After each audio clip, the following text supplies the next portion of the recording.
सभी को हर हर महादेव, जय शिव शंभू। कैसे हैं आप लोग? आशा करती हूँ कि भगवान भोलेनाथ की असीम कृपा आप सभी को प्राप्त हो, आप सभी स्वस्थ हो, अच्छे हो।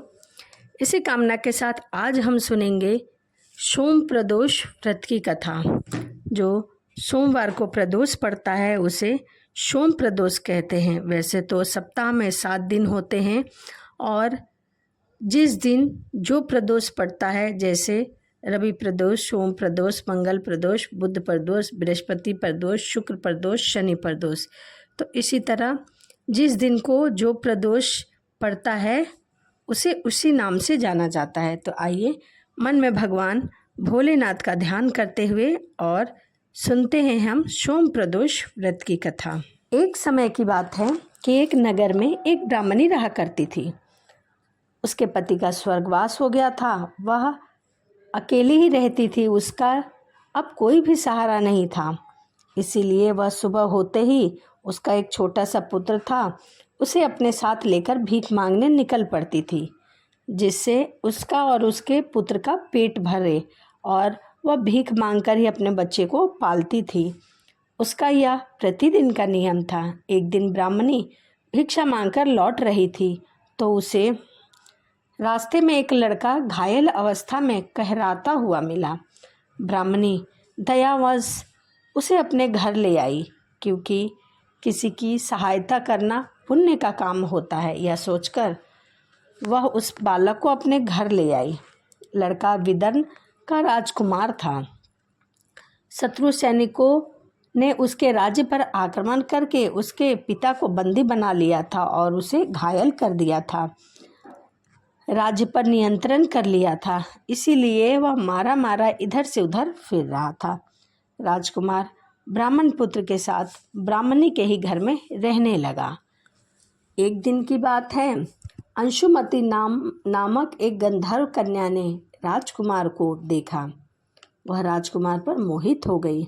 अगले ही दिन अंशुमती अपने माता पिता को राजकुमार से मिलने के लिए लेकर आई।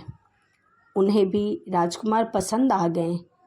कुछ दिन पश्चात अंशुमती के माता पिता को शंकर भगवान ने स्वप्न में कहा कि राजकुमार से ही अंशुमती का विवाह होना चाहिए, क्योंकि अंशुमती के माता पिता राजकुमार के साथ विवाह करना नहीं चाहते थे।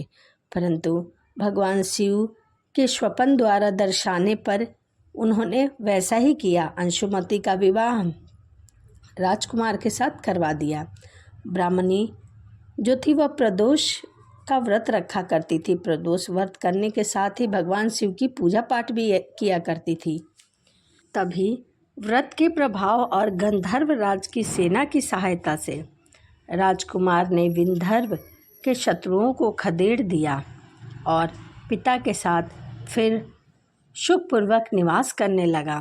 राजकुमार ने अपना सभी राज्यपाट संभाला और अपनी पत्नी अंशुमती के साथ राज्य करने लगा। वहीं ब्राह्मण पुत्र को अपना प्रधानमंत्री बनाया। ऐसा कहा जाता है कि जैसे ब्राह्मणी ने प्रदोष व्रत के प्रभाव से दिन बदल गए, वैसे ही जो भी प्रदोष व्रत को करता है, कथा सुनता है, सुनाता है, हुंकार भरता है, भगवान भोलेनाथ उसके भी दिन बदल देते हैं और उसके जीवन में सुख समृद्धि वास करती है। तो यह सोम प्रदोष व्रत की कथा थी। चलिए इसी के साथ वीडियो को समाप्त करते हैं और मिलते हैं अगली वीडियो में। वीडियो आपको अच्छी लगी हो तो चैनल को सब्सक्राइब, लाइक, कमेंट करना ना भूलें। कमेंट में हर हर महादेव जरूर लिखें। तो चलिए इसी के साथ वीडियो को समाप्त करते हैं और मिलते हैं अगली वीडियो में। सभी को हर हर महादेव, जय शिव शंभू, श्री शिवाय नमस्तुभ्यम।